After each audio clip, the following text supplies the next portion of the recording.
What you are about to hear is a raw and unfiltered coaching conversation I have with a woman who has come to me, agreeing to share her story anonymously to get my coaching advice and guidance on her current dating or relationship issue. Be prepared to hear what works with men and what doesn't, and what you can do yourself to get all the love, connection, and commitment you desire and deserve in your romantic life. That was very helpful. And in fact, I feel like I'm definitely in a better place now after having this conversation with you, because you're right. That's what I think makes your work different and better than others. I definitely don't think I'd be engaged to him or in the relationship I'm in if I hadn't listened to you. Sick of sacrificing or settling in your romantic life? Welcome to Make Him Wonder with Coach Paula Grooms, where women struggling in real relationships ask the expert.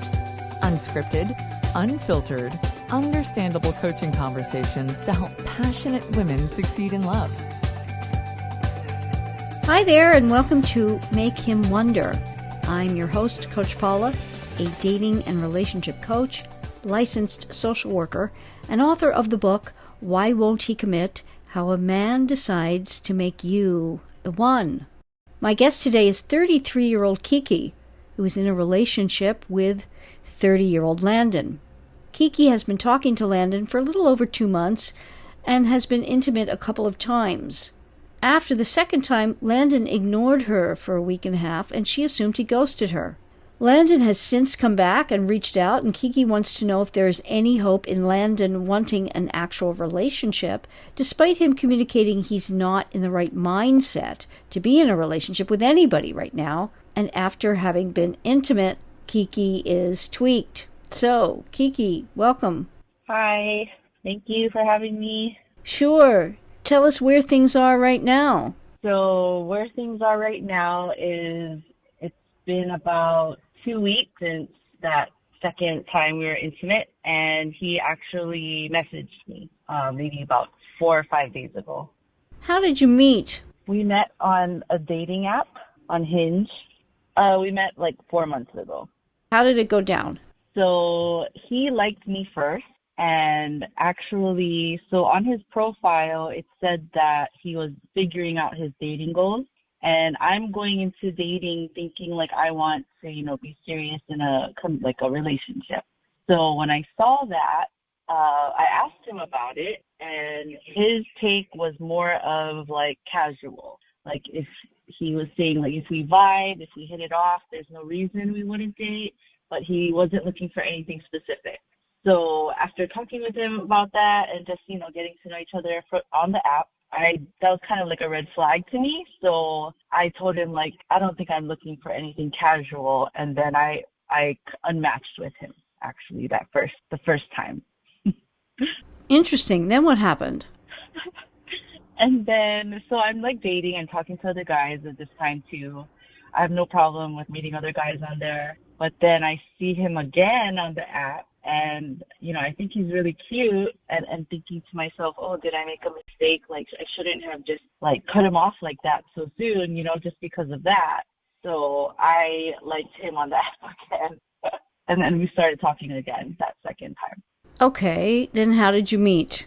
So from the app, he asked if I had Instagram. And so I gave him my Instagram, and he said it would be better if we talked on there. So from there, about 1 week.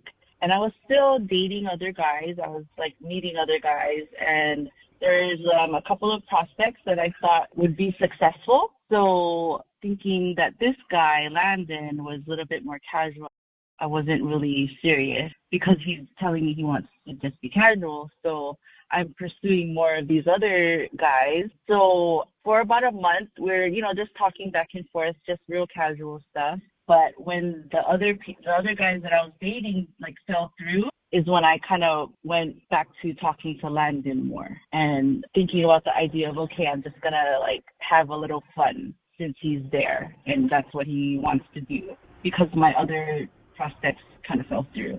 So, yeah. And you talk back and forth. How is it that you actually met up? Did he say, I want to meet? What went down there? Yeah, since we both were kind of agreed that, okay, just want to have fun, just have casual. And so we just planned to meet up. And where did you meet? He picked me up, and we actually just drove around to a park near my place. Oh my goodness, Kiki. You know. Oh my goodness. Okay, let's just stop here for a second. Okay, I know you're laughing. Is that out of nerves, or you actually think it's funny? No, I did it wrong already, and it's like my mistake. Okay. I shouldn't have done it, I know. You shouldn't have done it for a couple of reasons. The first is your safety. Mm-hmm. And I want every woman to hear this. You never, from online, ever give a man your address and have him pick you up. You don't know this man from anywhere. Mm-hmm. Just because a profile looks cute, he seems normal, whatever, there are predators out there. You let him pick you up in his car and you went to a park. Can't get more dangerous than that. Mm-hmm. You dodged a bullet. Yeah. You know, serial killers don't advertise. No, they do everything to show you can trust me. Here's the other thing that for our purposes here in this podcast and my work with women is one of my sayings that you'll hear a lot. What you do with him, he thinks you do with all men. This is foundational in men. So when you meet him like that, you allow him to pick you up when you don't know who he is. You go to a park with him. He thinks you would do, could do, or are doing with all men. That doesn't mean it's true. 9 times out of 10 with women, it's not true. You're doing that with him because you find him cute, you find him okay, you think he's safe, whatever it is.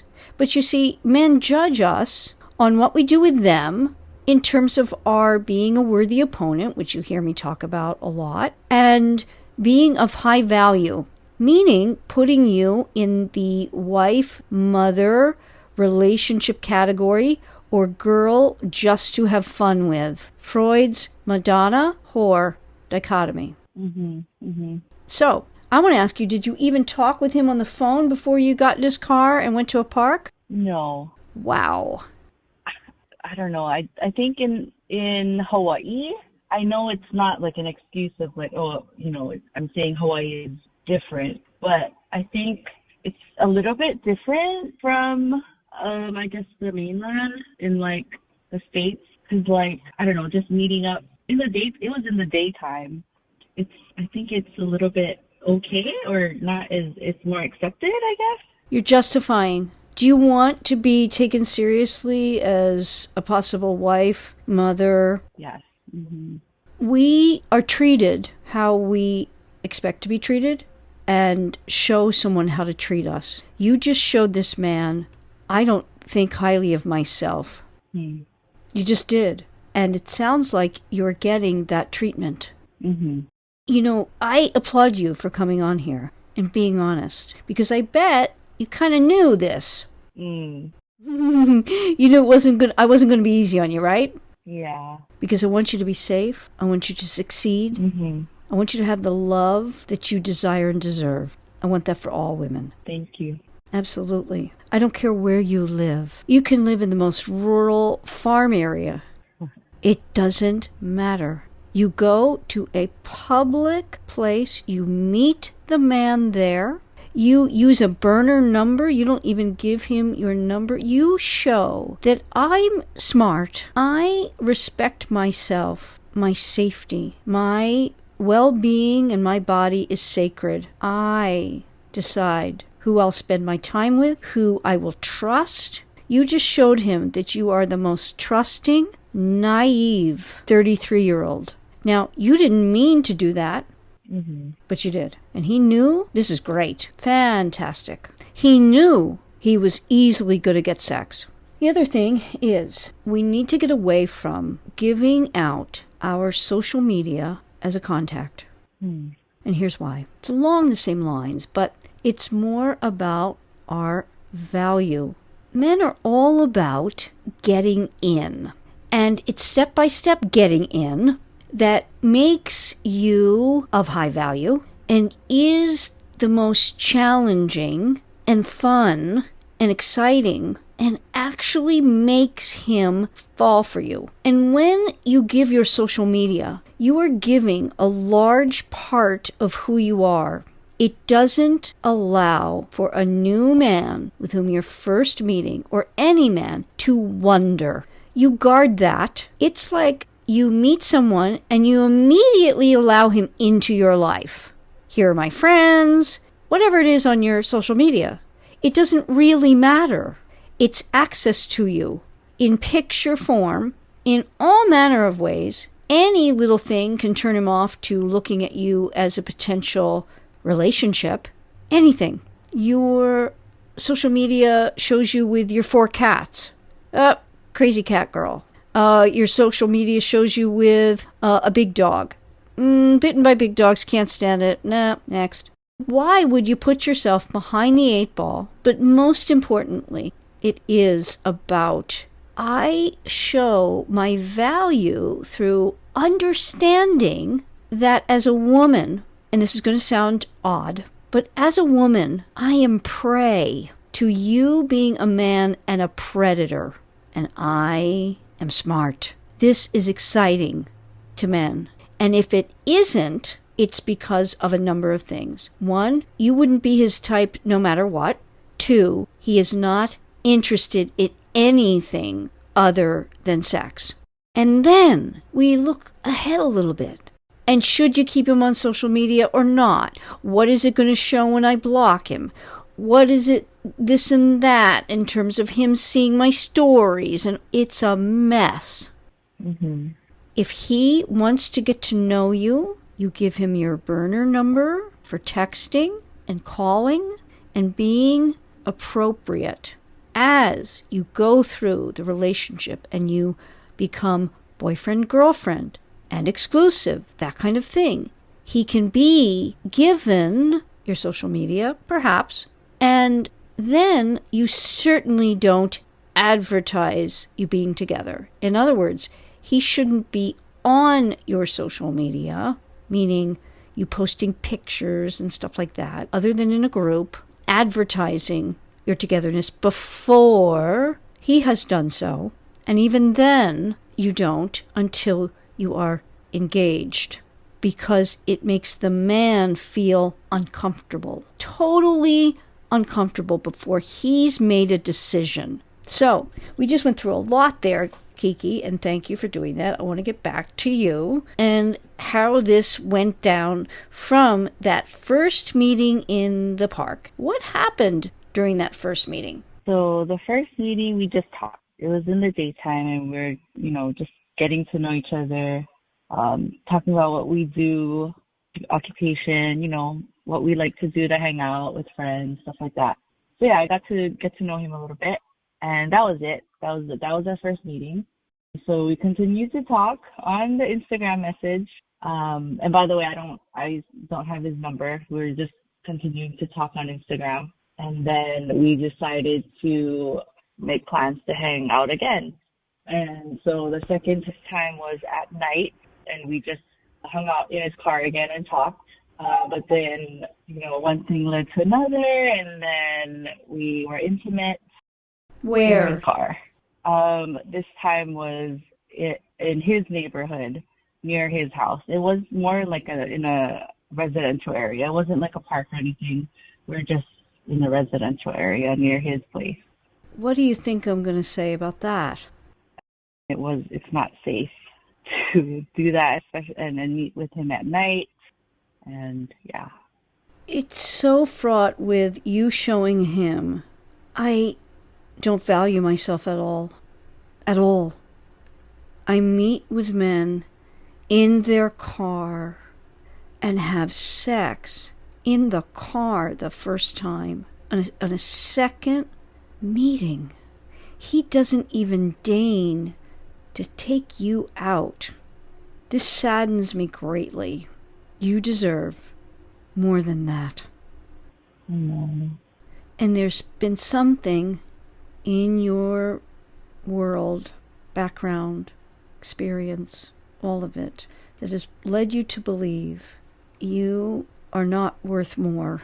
Intellectually, you might feel that you are, but underneath, meaning subconsciously, you don't. So I'm not at all surprised you're in a friends with benefits relationship with somebody you like, and that he is only looking for that from you. Mm-hmm. Do you understand why I say that? Mm-hmm. And simply because you showed him that. Yeah. Mm-hmm. So, how long ago was that? That was about maybe 2 months ago. And how many times have you seen him since? 2 more times after that. Tell us about those meetings. So pretty much they were the same. We met up, hung out, talked, and then we're intimate with each other. Also in the car? No, I think the third time, yes, and then the second time was at my place. Okay. And what do you want to know from me? Because in the beginning, when I reached back out to him, since knowing, like, I think he's more of a just casual, he's not looking for anything specific, I thought I could handle that and have that same mindset. Because of, like, I thought, okay, I'll just have fun, play around a little bit. And so that's what my mindset was going into it. And then later on, obviously I liked him a little more after that. So I wanted to know how I can redeem this and see if there's any hope, if he would want to be in like an actual relationship or if I should just cut it off. I mean, I kind of know the answer, but I just wanted to hear it from you and take your advice.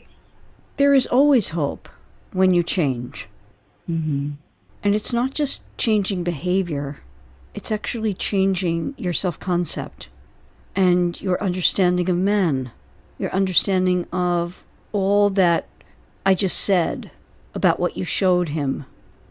Right now, he in no way thinks of you as relationship material. I know that's very hard to hear, but you understand why I say that, correct? Mm-hmm. Why do you think it is that he doesn't? Like, he's also mentioned, like, that he's not ready to be in a relationship with anyone, and he says it's because he doesn't love himself. And, like, I can confirm that he criticizes himself a lot. Like, when he says certain things, like, it just catches me off guard. Like, he criticizes himself, and he says that he doesn't think, like, he's worthy of being in a relationship. So I'm thinking, like, do these same principles apply with this kind of guy that has that kind of mindset? It's in addition to what we're talking about, but you see, when we don't hold ourselves high and show the man, I'm of value and I like you and I'm accepting of you, that makes him want to be better. That makes him want to be around you. But quite frankly, in this way, you're equal to him, and he has nothing to strive towards. Unfortunately, we've been sold a bill of goods that we are the same, in that I can just go and meet some guy and have fun and have sex and not think about it again.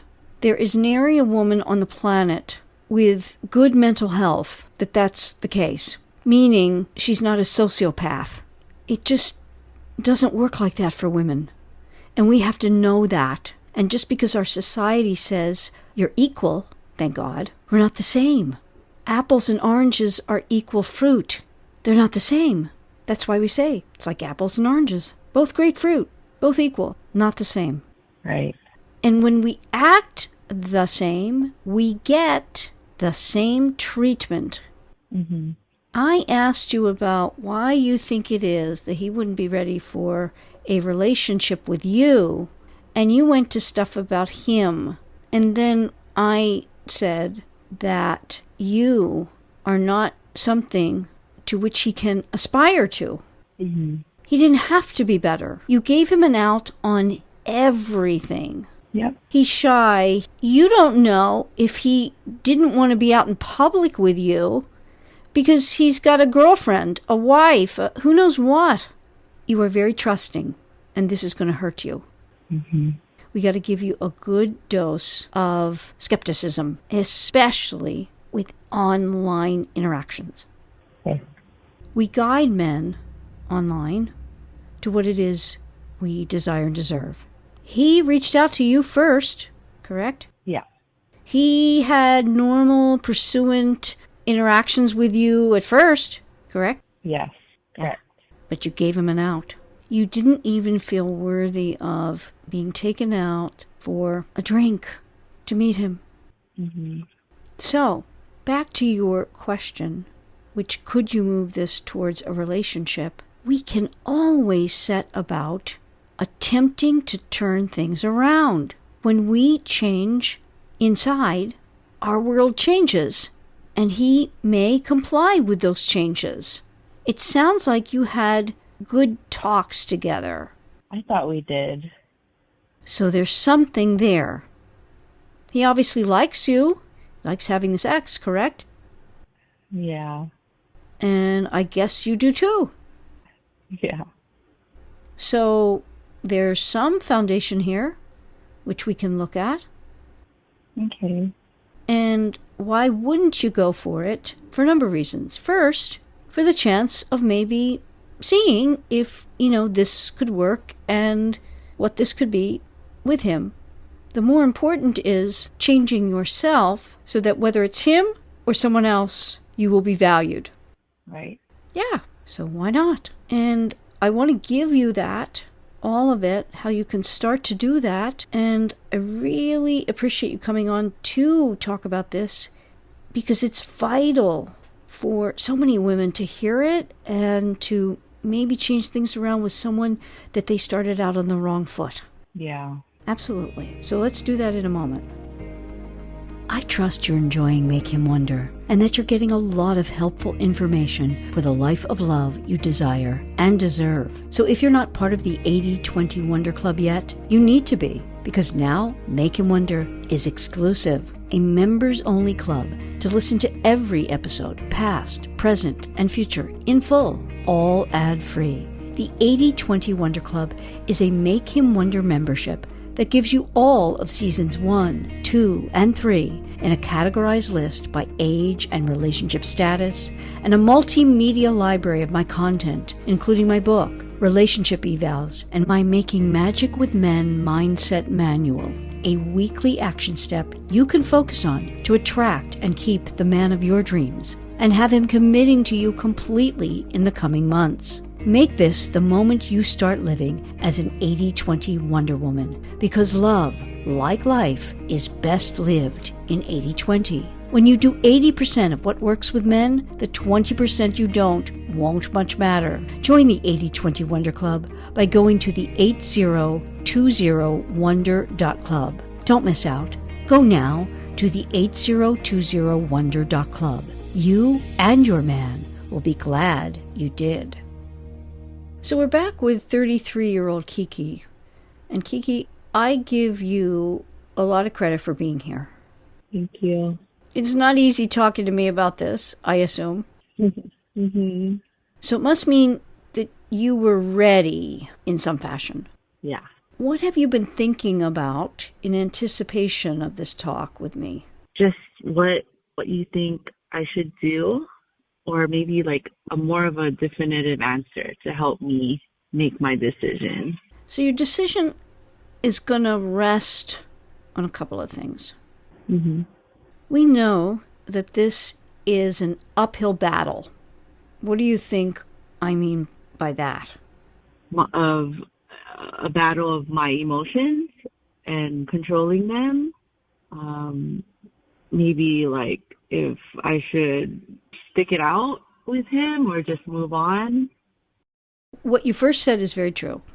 You are going to be having to control your own emotions. You're also going to have to delve into the why of this for you. But it's an uphill battle because of the way you started. Right. When we understand how profound and deep-seated the Madonna-whore dichotomy is for men, we know all we need to know. It is foundational in the male brain and always has been. It doesn't change to any great degree just because society changes or culture around men gives us the facade of something else. Here's what I mean by that. Freud qualified this for us and quantified. It's Freud's Madonna whore complex.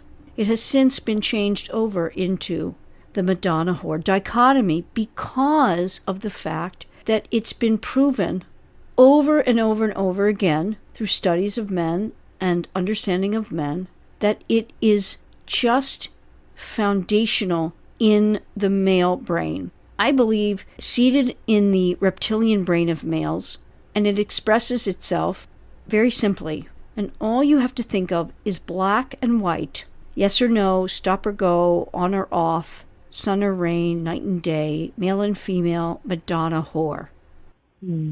Men, many times, and again, men are all on a scale of this, but you have to know that there's no man that is without the scale. So to one degree or another, he does this. And that is, even sometimes in a matter of seconds, and in seeing you, categorizes you as either a woman for possible relationship, marriage, children, motherhood, or one just to have fun with. Right. The variation comes in for the male according to his upbringing, moral code, culture, religiosity. But there isn't a man without the scale. So it is always worth then trying for and going for what it is that you would like. So it's going to require a discussion with him once, and meaning you're just going to be telling him something, not asking him questions, not poking into his world, any of that. And then it's going to be over time showing him that you mean what you say what you mean, and you do what you say. And you never give him a mixed message on that. Okay. Tough stuff. Yeah. And I'll tell you why I believe it's going to be tough for you. And I'll do that by asking you first what you think the difference is between how you view yourself kind of intellectually, meaning knowing all that you have to offer, and what your deepest feelings are about yourself and your worthiness. I guess, like, for me, maybe, like, intellectually, like, I know, like, I'm worthy and I know what I have to offer in terms of, like, my character and my, myself. But, like, maybe from what the world says or what society thinks about me, of, like, what I have to offer is different from what I think of, like, my character and my worthiness, and what I have, going for me is different, I guess, because I think, like, society would say, like, certain stuff about me, maybe like my education or my job is maybe not in what society's eyes is, like, good. Maybe that's why I think of myself as, like, that, as not worthy. Okay, I'm not even going to ask you what that is, because it really doesn't matter, but I'm going to beg to differ with you. And what I mean by that is that you're going from the outside in. You just said what society deems, what others think, how I'm looked at by others in terms of what I do in my education. And it's exactly the opposite, because it's what you believe and know about yourself that you will put out there into the world, and that is what the world will see and judge you on. So the truth of it is that deep inside, meaning at a subconscious level, you don't believe your worthiness, your value, and that has likely been programmed into you from a very early age. Mm-hmm. How do you think you got to a place where you don't feel of much value, that you feel maybe that your education isn't up to par, and that the world is seeing you as something not of value? How do you think that happened? So, I mean, I'm okay with disclosing this about myself. From when I was 14, I was diagnosed with kidney failure. So I've actually been on dialysis for a long time. Physically, I don't look like I'm a sick person on dialysis, but since I was 14, I guess kind of viewed that there was, something wrong with me because of my health issues, I guess. So maybe because of that. I'm so sorry that you've had to deal with that since a young age. I'm so sorry. That must have been so incredibly hard to get a diagnosis like that and have to deal with that during time of puberty and early teenage years. Yeah, it was hard, but I mean, looking back, I think I had it pretty good still as a kid, and I'm just, so thankful. But yeah, I did have to go through it, and it sucked, but yeah. But I'm going to go a little deeper and a little younger. There's something in your very early childhood whereby you, in your baby mind, believed that you weren't of much value. And again, that's from your baby mind, not from what was even true. But something from your environment and or the direct messaging you got made you feel, I'm going out on a limb here, that you had to please others to get love, that you had to do things in a way that was helpful, accommodating, something like that, in order to get a modicum of your needs met and or to not be left alone, high and dry, without love, attention, affection, and basic needs. In thinking about that, is any of that true? Yeah, because even now, that's how I am. I think I'm a people pleaser, and I try to help out a lot, and I think that probably stems from my childhood. What happened in your very earliest years, meaning birth to 7, or between your parents or between your parents and you, siblings? What happened? Yeah, so I guess both my parents worked from that age. So in elementary school, I would be home a lot by myself. My sister, she was 6 or 7 years older than me. So, to get her to play with me or to, she didn't really give me that much attention. Yeah, I just remember being home by myself a lot because my parents were both working and they would come home late. My dad was an alcoholic and he would, go out drinking, come home late, and my parents would, argue about that. So, yeah. Okay, so we want to go even earlier because you're explaining something that we all do, which is you're talking from your conscious mind and what you remember. We don't have many memories prior to 7 or so. If it's not completely dramatic or traumatic, either dramatic in a very, very positive way or negative way, or traumatic, we don't have much memory prior to that. We just have snippets of stuff. Yeah. And what you just said to me tells me all. You had an alcoholic parent. Doesn't matter whether it's mother or father. That means, as a baby, meaning 0 to 7, you internally took in the world, and everything that happened to you left you without a baseline, safe, secure, calm environment. You never knew what was going to happen from one moment to the next. That's what life is like with an alcoholic. Because in one moment, when you're acting a particular way, you get love, affection, fun, ease, normalcy, whatever. You can do exactly the same thing and be exactly the same way 2 hours later, and you get chaos, criticism, just all manner of negative stuff coming at you. No grounding, no footing. What also is the worst part of it is that every human, nobody escapes this, develops in this way. Their subconscious first, prior to age 7, before consciousness. Every single thing that we take in that happens to us, our environment, our treatment, what is said, the energy, everything is taken through a filter of it is our fault. We are the cause. Not that it's happening to us and that we are victims of whatever's happening to us. We are the cause of everything happening to us. So when you get odd treatment, bad treatment, any way, shape or form, good or bad, you're the cause of it. So because of this having no ground beneath you, never knowing what you were going to get,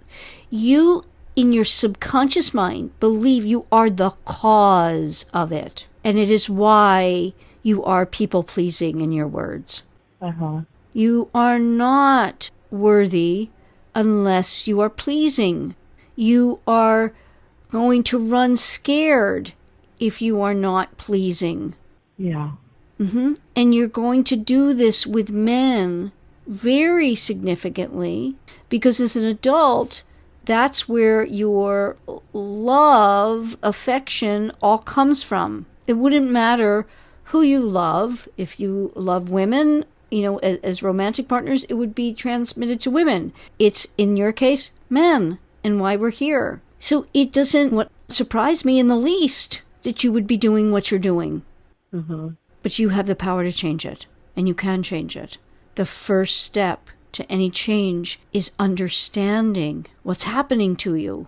Because if you don't get this, you will continue to victimize yourself, and your actions have led to this man doing what he's doing with you, unbeknownst to you. You never intended for that. You felt you were being just easy breezy.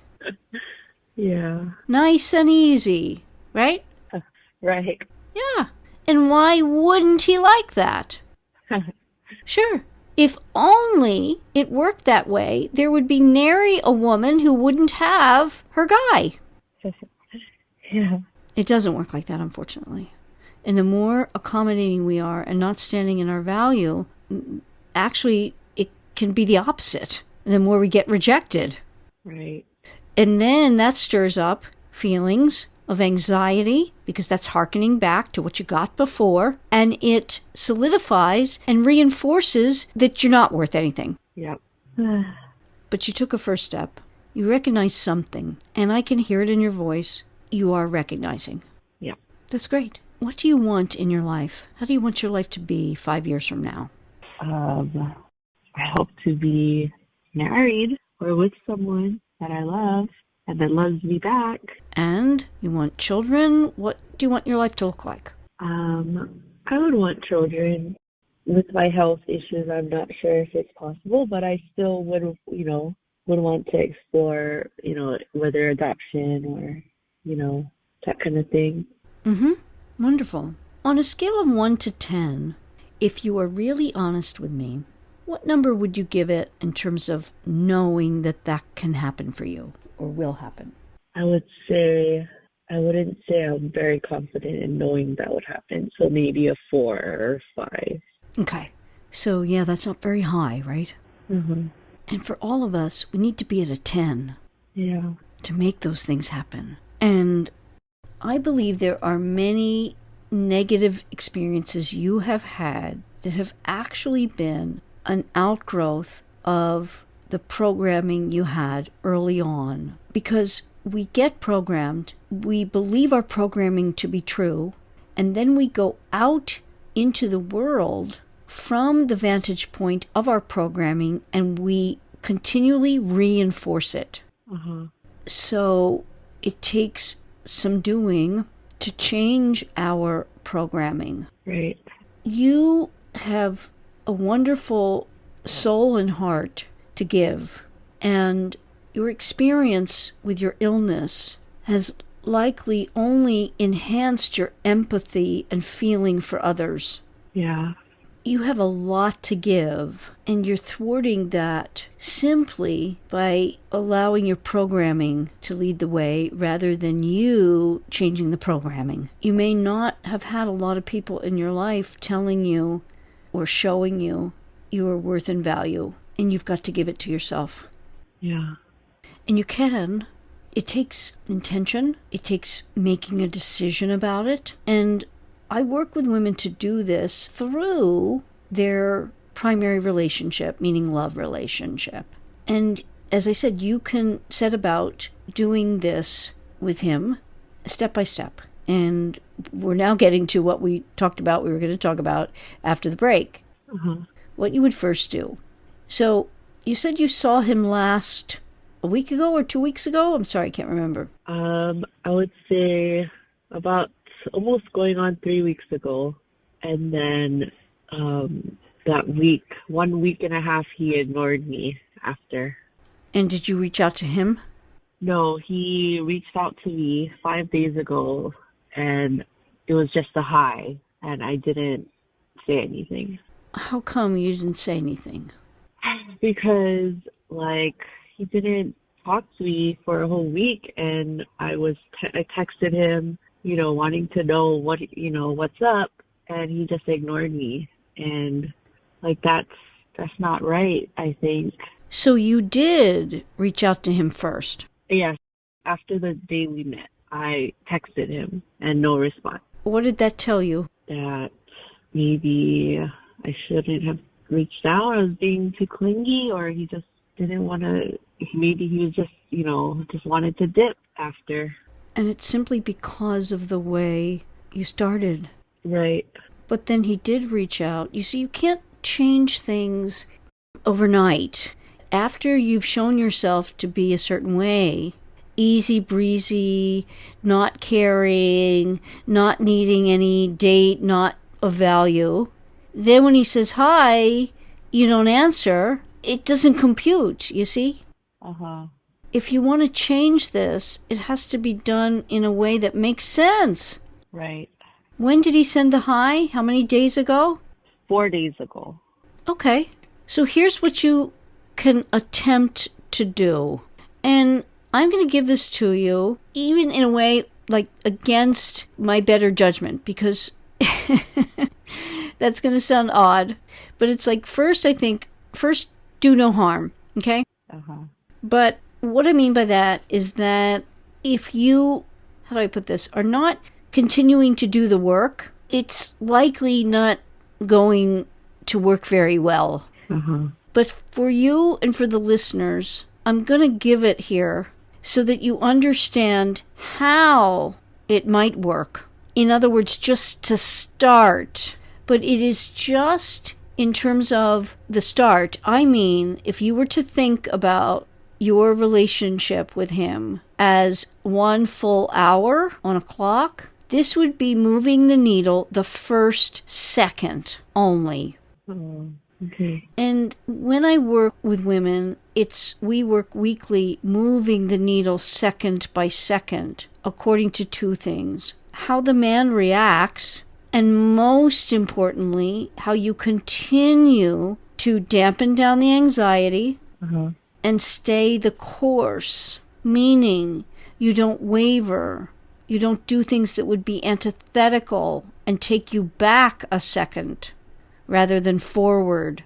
But so you know what I mean, it would be this. Wondering what I'm going to tell Kiki she can attempt to say to Landon that will help raise her self-worth and have Landon viewing her differently as a woman of value who deserves his best treatment. In the rest of this episode, I outline for Kiki what she instinctively knows but is finding difficult to do. We discuss not only what she is going to say to Landon, but how she must show up with him each and every step of the way. And because I want you to get the results you desire in your romantic life, I invite you to check out the 80/20 Wonder Club, where you can hear the rest of this interesting coaching conversation with Kiki and what you'll need to start doing if you've been accepting less than treatment from your man. The 80/20 Wonder Club is an exclusive membership-only club of the Make Him Wonder podcast, where you'll get over 140 full, ad-free episodes categorized by age and relationship status, plus all new episodes the moment they're formatted and ready to be aired. Unfiltered coaching conversations like this one, with all my advice and principles to have you succeeding in your romantic life. But there's so much more. The 80/20 Wonder Club now includes my Making Magic with Men Mindset Manual, a weekly video series for you to focus on each and every week. It alone is valued at over $500 and is all yours as a member. Join monthly and cancel at any time, or save by committing to a 6 or 12-month membership.